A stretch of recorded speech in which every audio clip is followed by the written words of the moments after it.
Prima di andare in vacanza ricordatevi di donare. Mentre entra nel vivo la stagione delle ferie, arriva puntuale l'invito dell'Avis a non dimenticare il dono del sangue. In questo periodo di partenze gli ospedali non chiudono per ferie e gli ammalati purtroppo non vanno in vacanza.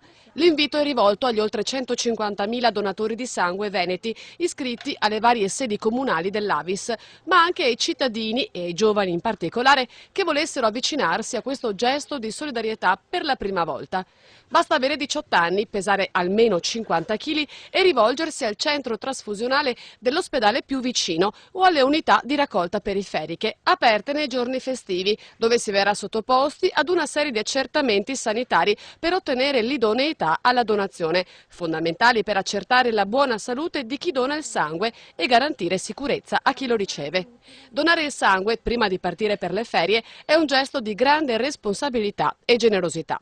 Senza dimenticare che, oltre all'autosufficienza provinciale e regionale, alcune ASL del Veneto, Treviso in primo luogo, contribuiscono al fabbisogno di sangue e plasma nazionale, in particolare con l'invio di sacche in Lazio. Da non dimenticare che, per chi viaggia in certi paesi all'estero, considerati a rischio per le epidemie o le malattie particolari, al rientro potrebbe scattare per il donatore un certo periodo di sospensione.